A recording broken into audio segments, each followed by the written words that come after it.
tal? Muy buenas noches. Sean todos ustedes bienvenidos con nosotros como todos los lunes a La Voz de Residente en Otorrinolaringología. Es un placer que nos acompañen esta noche y se acerquen para seguir aprendiendo al lado de increíbles doctores. Si es primera vez que está con nosotros, permítame comentarle en qué consiste la dinámica. Tenemos un doctor invitado quien está realizando una exposición de alrededor de 25 a 30 minutos.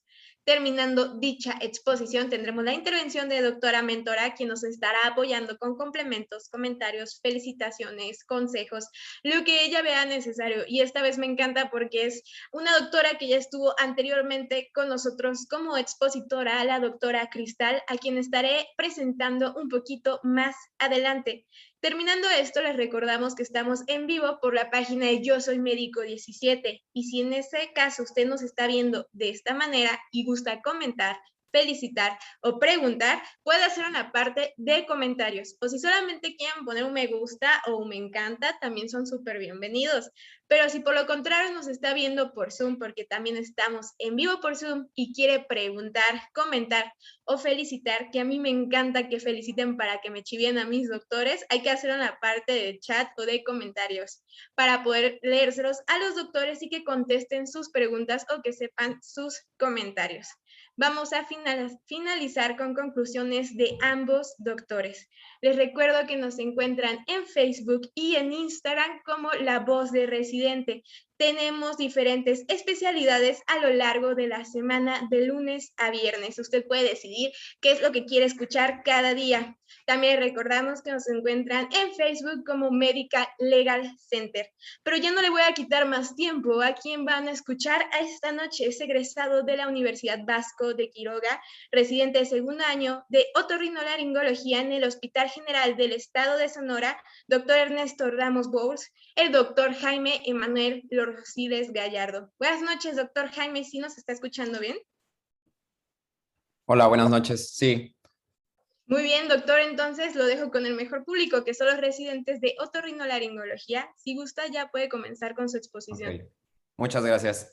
Pues primero que nada, gracias a los participantes que nos pudieron acompañar este día en esta presentación. Vamos a hablar un poquito de la hipoacusia súbita neurosensorial idiopática. En realidad es un tema pues bastante largo, complejo, que tiene muchas directrices, pero pues vamos a hacer un pequeño resumen para poder determinar pues cuáles son las directrices más importantes de este tema y que pues todos los que participemos de esta ponencia nos vayamos con algunos puntos clave que pues va a ser lo importante al final de la clase. Bueno, pues voy a empezar a compartir mi pantalla. Muy bien. Excelente. Bueno, pues como ya les comentó la compañera, soy residente de segundo año del especial de otorrinolaringología en el Hospital General de Sonora. El tema que vamos a abordar hoy, pues como ya les había mencionado, es la hipoacusia súbita. Esta es una patología que pues representa pues una patología, es una patología frecuente que nos llega a la consulta, pero lo más importante pues es que para todos aquellos médicos que atienden o son parte del primer nivel, pues que tienen que aprender a diferenciar o a tener algunos puntos clave para poder hacer un diagnóstico temprano y una referencia oportuna y con esto pues mejorar el pronóstico de nuestros pacientes. Como tal, la hipoacusia súbita se define como una pérdida auditiva de al menos 30 decibeles. Esto tiene que ser en 3 frecuencias consecutivas en un periodo no mayor a 72 horas. Este tipo de hipoacusia normalmente es una hipoacusia neurosensorial. Esto lo iríamos determinando obviamente al realizar una audiometría, pero pues podemos ir desde antes sospechándola con nuestras pruebas de Riney y de Weber. Normalmente tiene un pico de incidencia alrededor de los 60 años, no tiene un predominio de sexo y pues comúnmente la forma de presentación más habitual es una hipoacusia que por lo general se presenta al despertar. Es una hipoacusia estable, es decir, que no presenta variaciones o fluctuaciones desde el inicio o desde la presentación inicial de la pérdida de la audición y que muchos pacientes o el signo o lo que nos van a referir nuestros pacientes más frecuentemente es que se van a quejar de que no escuchan el teléfono. Es algo muy, muy frecuente que estos pacientes lleguen a quejándose pues de esa pérdida auditiva notada pues por la dificultad para poder entender esas conversaciones telefónicas. Hay otros síntomas acompañantes que son muy comunes, como lo son el tinnitus y la plenitud aural, que es esta sensación que el paciente refiere como un oído tapado o un oído lleno, y pues prácticamente van a estar en la gran mayoría de nuestros pacientes. También puede verse acompañado de síntomas de afección vestibular que pueden ir desde un simple mareo hasta vértigos pues severos en diferentes proporciones. Estos pacientes van a ser pues del 25 al 50% de los casos los que se van a acompañar de estos síntomas, y aquí valdría la pena recalcar que los pacientes que tienen síntomas vestibulares pues se van a asociar a un poquito peor pronóstico, como ya veremos más adelante.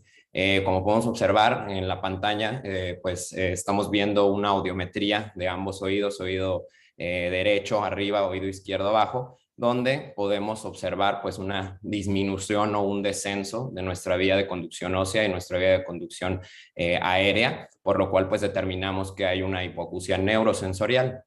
Vamos a descubrir que la audiometría pues va a ser nuestra herramienta como diagnóstica, y pues que tiene mucho valor, como veremos un poquito más adelante. En cuanto a la etiología, el de las hipoacusias neurosensoriales súbitas, es decir, esta hipoacusia que se presenta en menos de 72 horas, vamos a observar que hasta el 10 al 15% de las causas van a ser secundarias. Vamos a tener una causa secundaria identificable. Entonces, por eso es bien importante que a estos pacientes, pues cuando llega a nuestro consultorio un paciente que presenta hipoacusia, pues se haga un interrogatorio dirigido a una serie de patologías con las que tenemos que hacer diagnóstico diferencial. Como bien sabemos, el término idiopático pues hace referencia a que no le encontramos una causa, ¿no? Y desafortunadamente pues el resto de este porcentaje pues va a pertenecer a esta hipoacusia neurosensorial súbita. Dentro de las causas que podemos tener de una hipoacusia neurosensorial súbita encontramos las infecciones virales, llámese rubiola, sarampión, citomegalovirus, virus del herpes zóster, virus del herpes simple, la sífilis, pacientes con VIH. Muchos de los pacientes con VIH se presentan a la consulta con síntomas neurológicos, y dentro de ellos la pérdida auditiva pues es uno de ellos. Una de las patologías que más importante es descartar en nuestros pacientes con una presentación aguda es la presencia de un tumor, ya sea en el ángulo pontocerebeloso o a nivel del conducto auditivo externo. En este caso, la patología tumoral más frecuente que nos ocasiona una hipoacusia neurosensorial idiopática va a ser el neurinoma.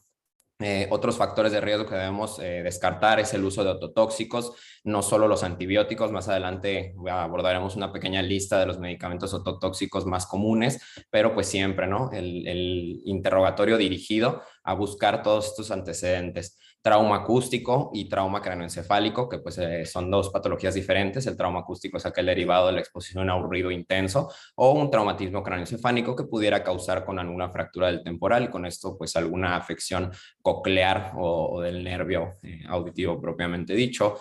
Entonces, pues aquí es importante que cuando nuestros pacientes lleguen hay que descartar todas estas causas, porque pues tienen diferentes pronósticos y diferentes tratamientos también. En cuanto a la hipoacusia neurosensorial súbita, se han propuesto diversas teorías. Sin embargo, ninguna de ellas acaba de explicar por completo y no es constante en todos nuestros pacientes con hipoacusia neurosensorial súbita. Se habla de una probable infección viral, ya que, como veremos adelante, se encuentran anticuerpos y hallazgos patológicos compatibles con infecciones virales que ya se ha comprobado que causan hipoacusia neurosensorial. También se habla de un probable compromiso vascular por la rapidez, el tiempo en el que se presenta es muy parecido a aquellos padecimientos secundarios de un compromiso isquémico, como lo es un infarto. Y la tercera sería una ruptura de las membranas cocleares, más específicamente de la membrana de Reisner. Esta ruptura puede ser secundaria a un traumatismo o presentarse de manera espontánea. Pero pues como les mencionaba previamente, en realidad no se ha podido delimitar todavía una etiología precisa, y por eso seguimos o continuamos determinando o llamando a esta hipoacusia idiopática cuando no identificamos pues ninguna etiología. Como les mencionaba, en el caso de las infecciones virales, se ha reportado que hasta el 17 al 33% de pacientes reportan el antecedente de una infección viral, llámese la infección de vías aéreas superiores o inclusive alguna infección gastrointestinal. Se han inclusive aislado enterovirus en estos pacientes y pues bueno, el problema es que no está presente en todos los pacientes, ¿no?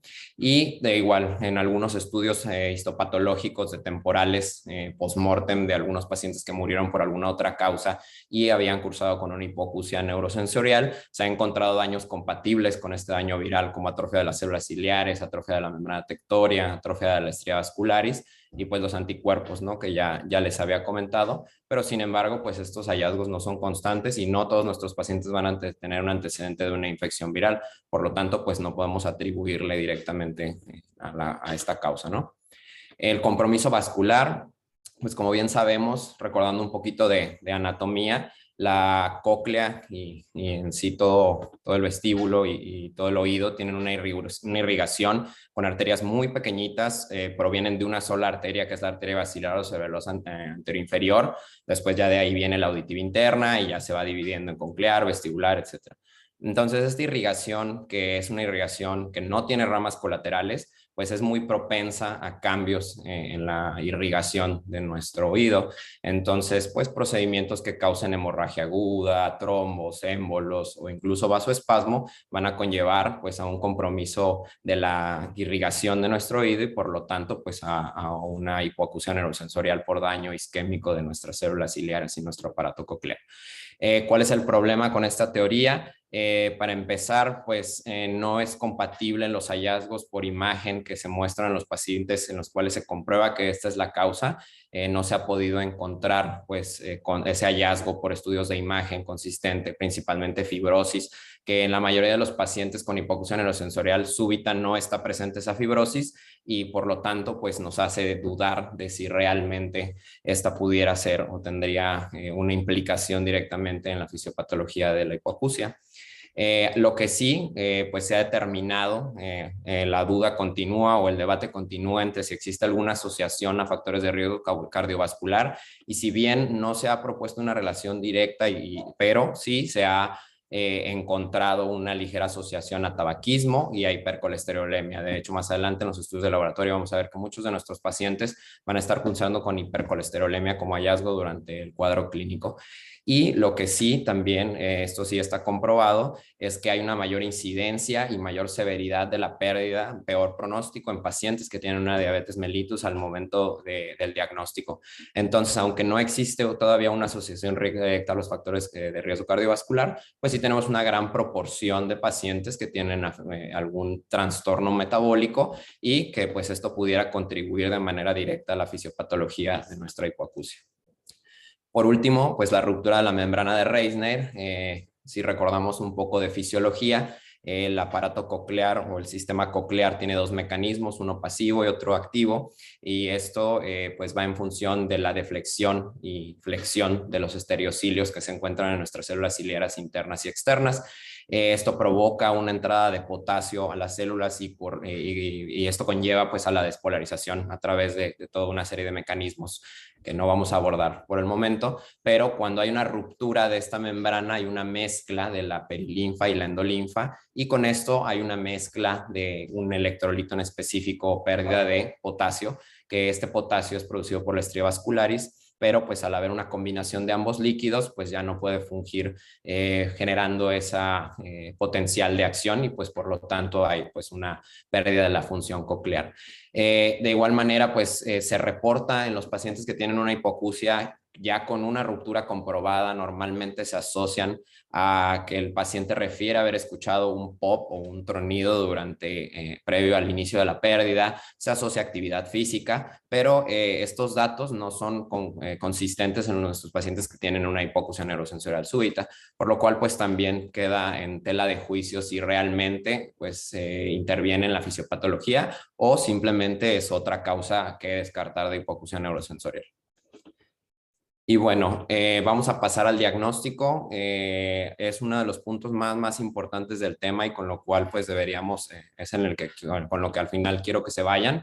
Va a tener varios objetivos nuestro diagnóstico. Para empezar, pues tenemos que siempre buscar un diagnóstico temprano, ya que tiene una relación directamente proporcional con la respuesta que va a tener nuestro paciente al tratamiento. Entonces, entre más rápido lo diagnostiquemos, pues mejor le va a ir al paciente.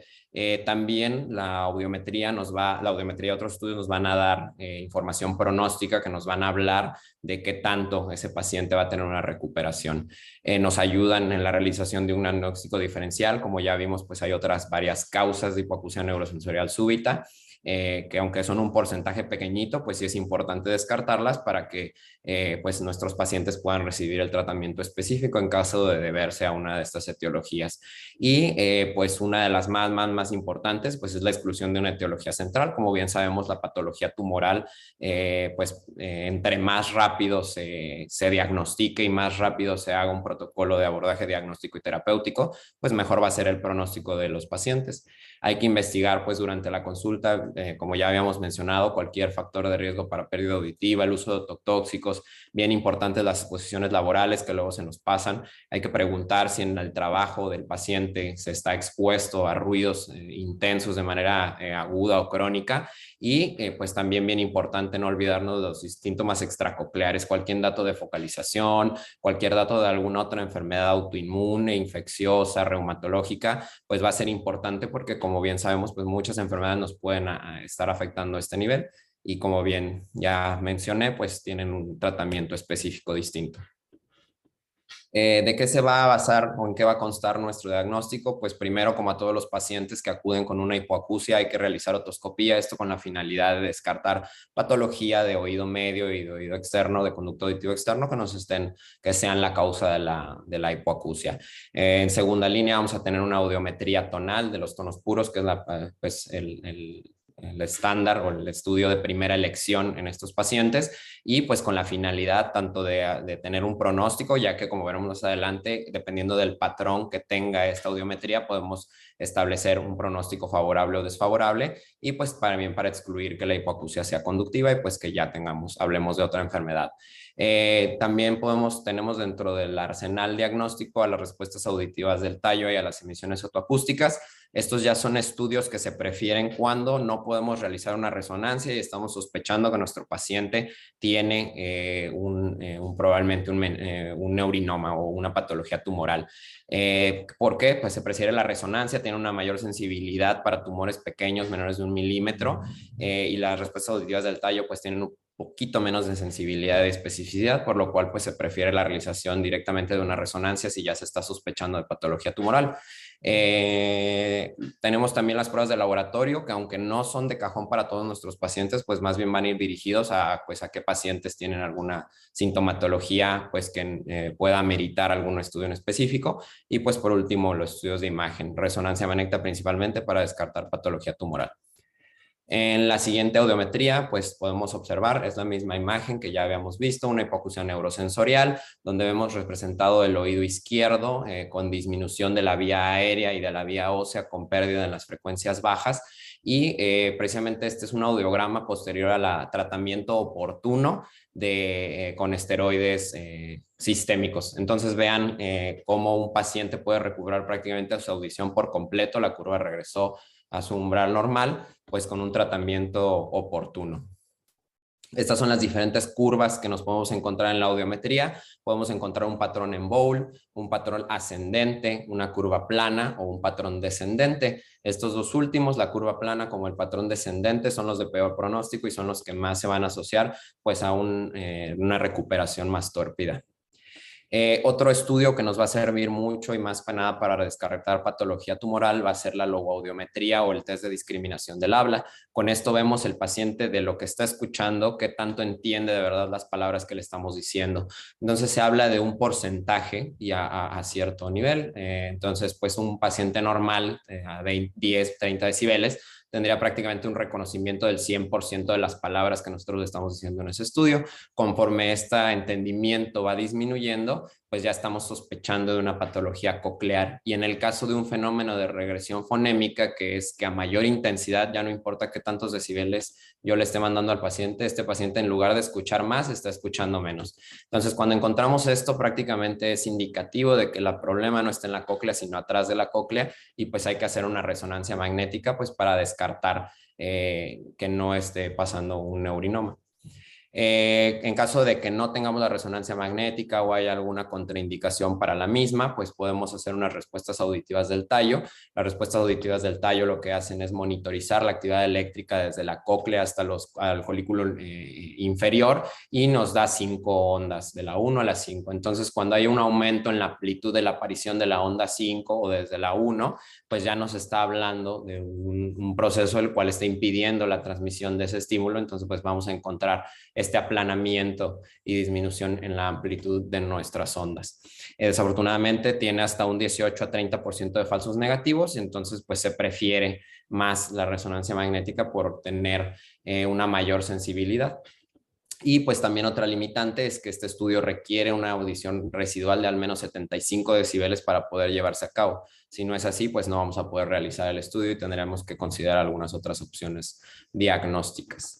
En cuanto a las pruebas de laboratorio, pues como les comento, no son de cajón para todos los pacientes. Algunas pudiéramos realizarlas por la economía del estudio per se, como lo son algunos marcadores inespecíficos de inflamación que se encuentran elevado. Por ejemplo, la BCG está en el 45% de los casos, pero también la PCR, la calcitonina. En cuanto a la química sanguínea, pues podemos encontrar, como ya les comentaba, hipercolesterolemia hasta en el 40% de los casos, hiperglicemia en el 37% de los casos, descartar obviamente que nuestro paciente no tenga diabetes para pues también ver ahí que no vaya a ser más torpido su progreso. Hay que valorar la función tiroidea, ya que hasta el 15% de los pacientes con hipertiroidismo cursan en algún momento de su enfermedad con hipoacusias neurosensoriales súbitas.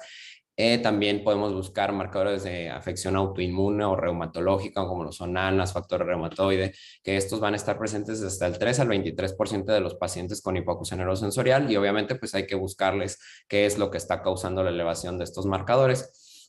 Otros marcadores o otros estudios de laboratorio que podemos solicitar, pues es el screening para sífilis, más que nada en regiones endémicas, o también estudios de líquido cefalorraquídeo, pensando, sospechando que haya una meningitis que nos esté causando nuestro cuadro.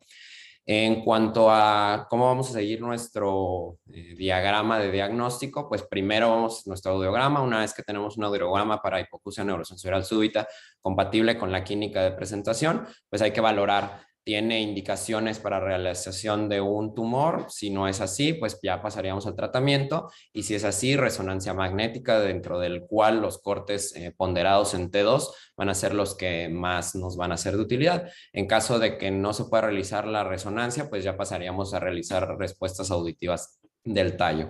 Y pues en cuanto a los estudios de laboratorio, pues prácticamente vamos a hacer estudios de laboratorio pues en áreas endémicas, tanto para sífilis o enfermedad de Lyme, que también es otra causa de hipoacusia neurosensorial súbita, o pues que nuestro paciente sea un paciente obeso, que ya tenga alguna patología metabólica, pues en ese momento podríamos considerar también la realización de este tipo de estudios.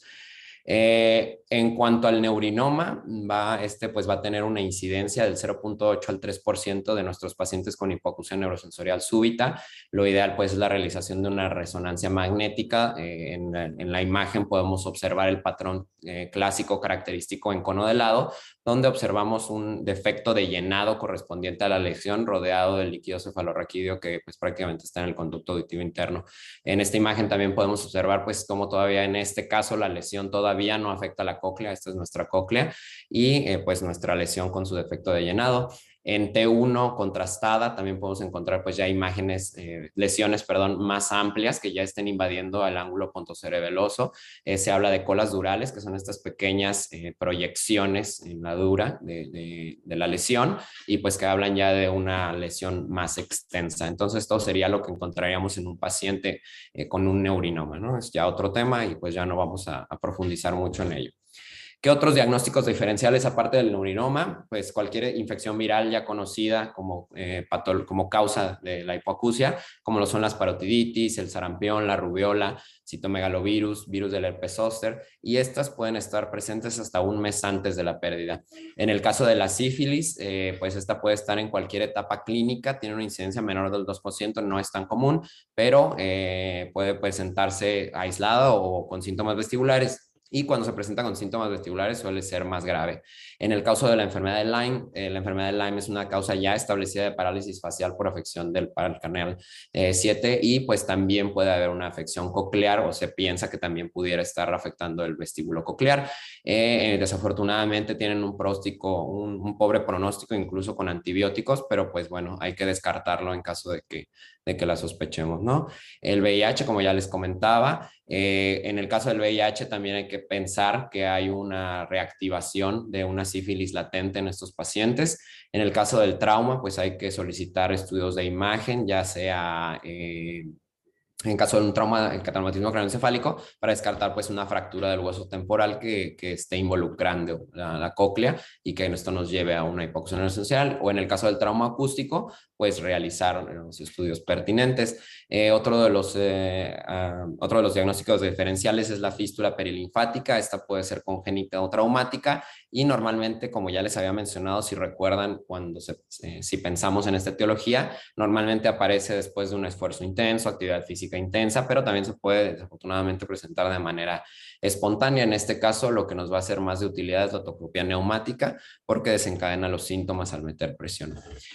Y como ya les había mencionado, los medicamentos ototóxicos es algo que también tenemos que cuidar mucho, no solo los aminoglucósidos, ya sabemos, todo el mundo sabemos, pues espero que los aminoglucósidos pues son ototóxicos, algunos son más vestibulotóxicos, otros son más ototóxicos, pero en general pues hay que cuidarse, ¿no? De los aminoglucósidos, más que nada cuando nuestro paciente tiene enfermedad renal o las dosis son muy pegaditas y saber siempre que no siempre es al momento de la administración, sino que puede ser tiempo después. Un paciente que estuvo hospitalizado con un montón de aminoglucósidos y meses después se presenta, o semanas después, perdón, se presenta al servicio con hipoacusia, todavía puede ser debido a esa administración. Los macrólidos también tienen cierto grado de ototoxicidad y se usan con relativa frecuencia. Los AINES en exceso, el ácido acetil salicílico, el naproxeno, los diuréticos igual. Si ya se nos junta un paciente que tiene enfermedad renal, que está utilizando diuréticos y que se le dio aminoglucósidos, pues es altamente probable que pues estos fármacos se hayan juntado y hayan generado una toxicidad importante. Y bueno, ahora vamos a pasar al tratamiento. Pues bueno, obviamente en el caso de que se determine la causa específica, pues hay que dar tratamiento para esa causa, ya sea antibióticos, etcétera. Y en el caso de que no encontremos pues una causa bien establecida, vamos a dejarlo como una hipoacusia neurosensorial súbita y dentro de ellos pues tenemos varias opciones terapéuticas. La primera de ellos y la más utilizada y la que tiene mejores resultados son los antiinflamatorios esteroideos, pero también se pueden dar vasodilatadores, agentes reológicos, antivirales en caso de que se sospeche de una afección viral y diuréticos en el caso, pues también se ha visto asociado a cierto hidrops o secundario a hidrops, entonces también incluso los diuréticos se han propuesto como un posible manejo para esta hipoacusia. Aquí lo importante también es cuánto tiempo después de que un paciente presenta los síntomas sigue estando justificado el tratamiento. Ahorita vamos a resolver esa pregunta. Entonces, la primera pauta pues va a ser prednisona. En este caso vamos a administrar 1 miligramo por kilogramo al día con un máximo de 60 miligramos al día.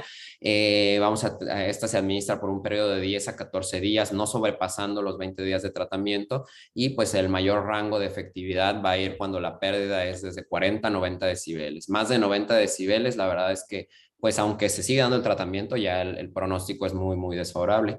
Y esto sí es bien importante, que después de 4 semanas del inicio de los síntomas ya no se ha mostrado beneficio en iniciar el tratamiento. Entonces, pacientes que el evento fue hace un mes pues ya no son candidatos a tratamiento. Digo, obviamente lo vamos a administrar, se puede o se puede considerar, pero pues hay que saber que ya no va a ser efectivo, muy probablemente. Ahora bien, otro directriz aquí que es importante, normalmente se habla de que se requiere de un retiro de la dosis escalonada cuando se utilizan este tipo de medicamentos. Sin embargo, pues hay varios artículos que hablan de que solo se requiere este retiro si el tratamiento es por más de 21 días, ya que a partir de este plazo es cuando se empieza a presentar una inhibición del eje. Y pues aquí es ya cuando sí requeriríamos pues retirar la dosis escalonadamente. Como ven, pues normalmente se dan 10 a 14 días, no llegamos a los 21 días, pero pues sigue siendo algo que se hace con regularidad. Entonces, pues ahí ya considerar, pues idealmente no debería de hacerse, pero se sigue haciendo. Otra de las opciones es la aplicación de esteroides intratimpánicos. La principal ventaja de esto, pues, es evitar precisamente esos síntomas o esos efectos adversos o efectos esperados de la terapia con esteroides. Y pues la principal desventaja es que pues muchos pacientes aún se muestran reacios a la aplicación de medicamentos intratimpánicos, aunque tienen muy buena respuesta, prácticamente se habla de que tienen la misma o mejor respuesta que la terapia oral, pero pues ciertamente en la mayoría de pacientes pues es un procedimiento invasivo, pero que pues puede utilizarse ya sea de tratamiento de primera línea o como una terapia rescate, es decir, no vemos respuesta a la terapia oral, podemos pasar a la terapia intratimpánica. En cuanto a las dosis, se han realizado varios estudios comparando la administración de 4, 8 y 10 miligramos, no se ha visto ninguna diferencia. La principal limitante pues es la cantidad o el volumen que le va a caber a nuestro oído medio, entonces pues también no podemos poner tanto, ¿no? Y pues también considerar que la trompa de Eustaquio, al paciente deglutir ese medicamento que nosotros ponemos en el oído medio, pues se va a ir. Entonces, pues es tener al paciente en decúbito, sin deglutir un cierto tiempo para que el medicamento pueda hacer su efecto. Entonces, pues esto es a considerar si ponerlo en tela de juicio, pues contra la terapia oral. Bien importante, pues este se aplica en los cuadrantes inferiores, preferiblemente en el cuadrante posterior inferior, porque así evitamos el daño a estructuras que están en el mesotímpano y en el epitímpano, así como en el ático, y pues evitar una iatrogenia, ¿no?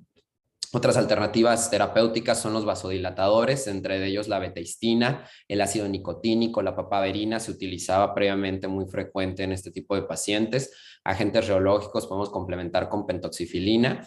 Diuréticos podemos dar, obviamente ahí ojo con la furosemida, se puede usar hidroclorotiazida, tramitaren, pero furosemida no.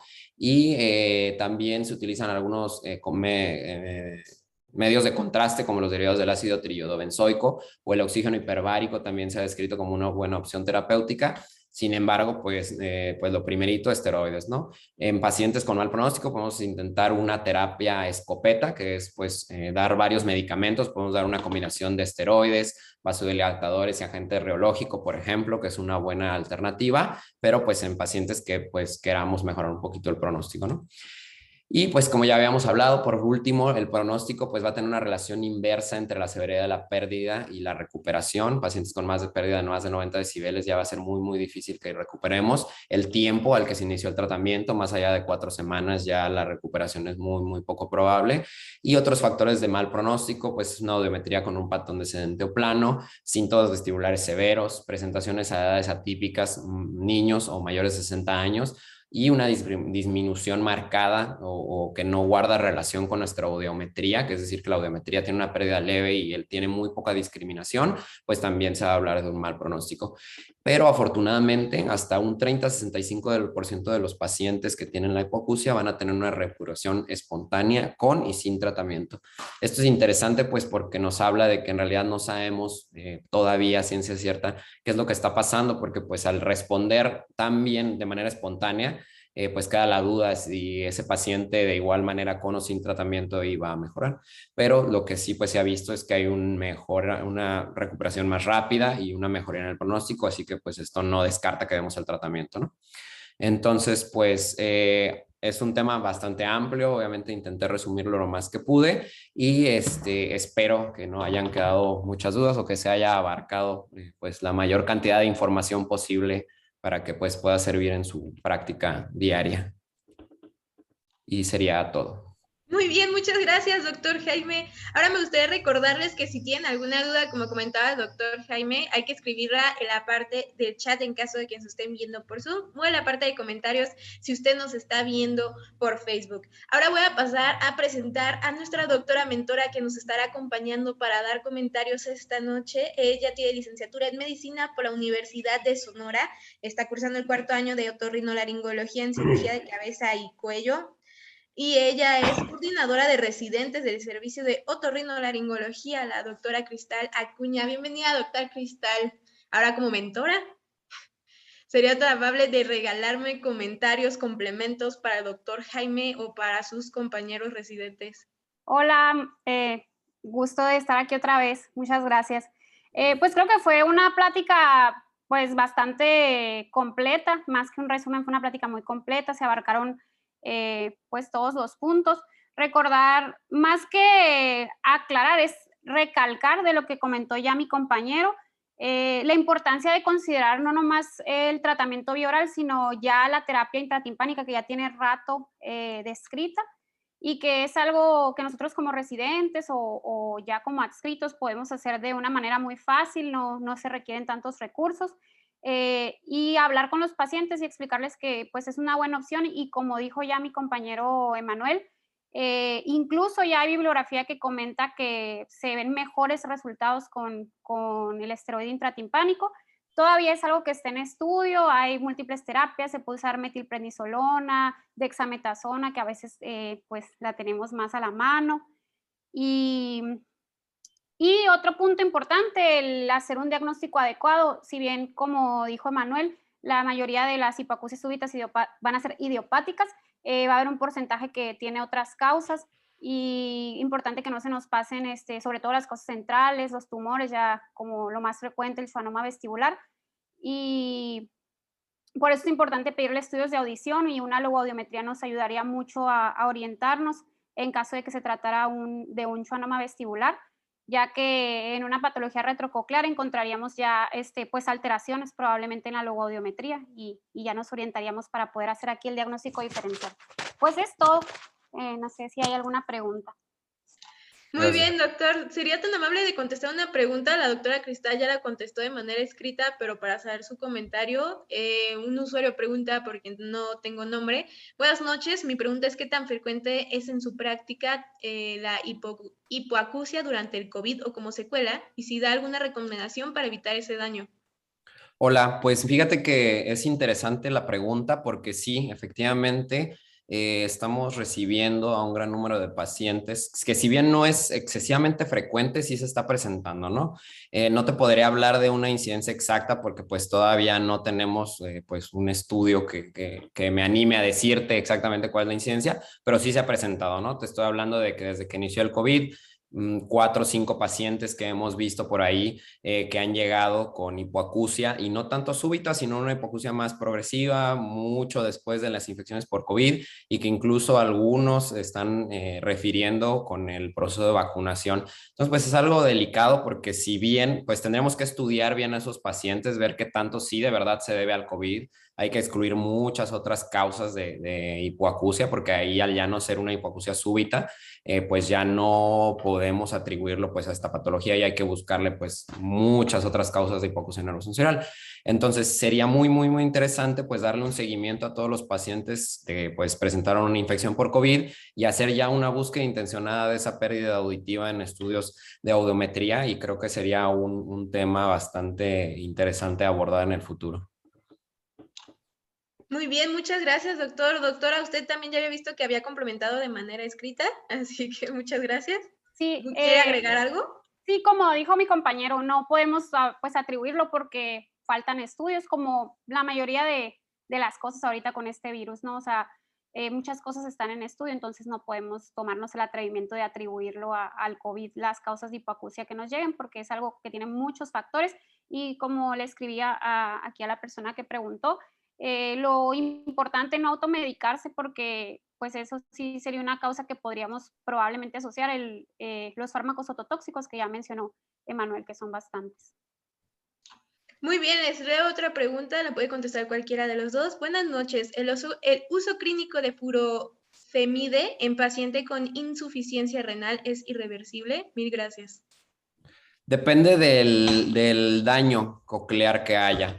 Cuando se habla de una hipoacusia súbita, en el caso de la furosemide, sí es reversible con pues la suspensión del tratamiento y se vuelve irreversible pues ya cuando el daño coclear es mucho, pero por lo general sí es reversible en cierta medida, en la mayoría de pacientes.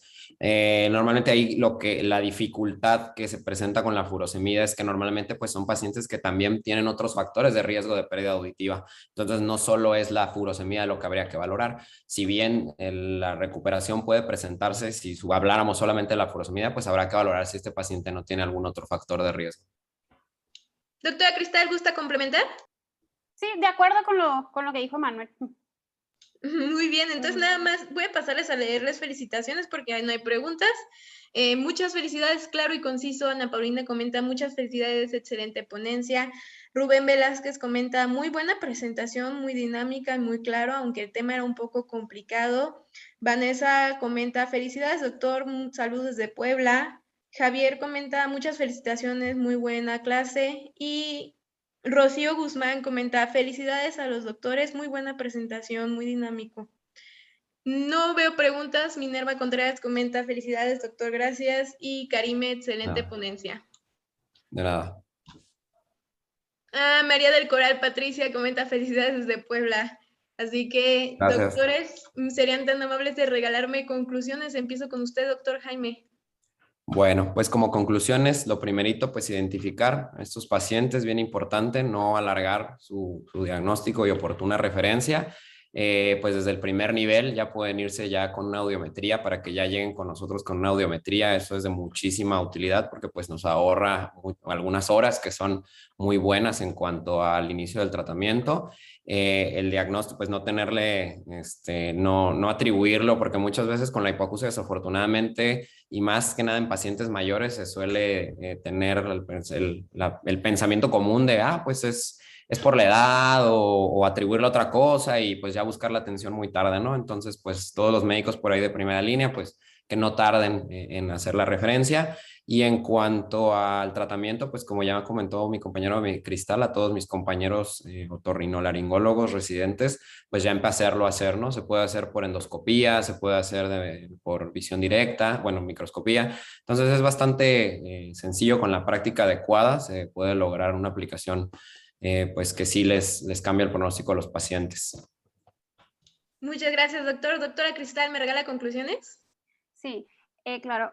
Es pues importante hacer un diagnóstico temprano para que podamos instituir el tratamiento lo antes posible y ayudar al paciente pues a tener un mejor pronóstico y pues darles un seguimiento también a los pacientes para que no se nos escapen los casos pues que no sean una causa idiopática y hagamos pues un diagnóstico correcto siempre. Muy bien, doctores, muchas gracias. Me despido otra vez con comentarios de felicidades. Mil gracias a todos. Jaime Rosiles Espinosa comenta, excelente ponencia, saludos de Morelia. Así que, doctores, muchas gracias por acompañarnos esta noche y darse un poquito de su tiempo para ser maestro para todos los residentes que nos están viendo. Me gustaría recordarles que si se perdieron un poquito de la exposición del doctor Jaime o de los complementos de la doctora Cristal, nos encuentran en YouTube como Medical Legal Center. Buscan La Voz de Residente y todos los lunes van a encontrar otorrinolaringología. Este lunes 11 de octubre encontrarán la plática del doctor Jaime para que puedan revivirla las veces que quieran y puedan estudiarlas como ustedes gusten. Les recordamos que nos encuentran en Facebook y en Instagram como La Voz de Residente. Si usted que es residente y gusta realizar una de las clases para los demás doctores, puede comunicarse con nosotros por medio del Facebook de La Voz de Residente y con mucho gusto le daremos un espacio en este lugar, ya que son con fines altruistas y para seguir aprendiendo y apoyando a la comunidad médica.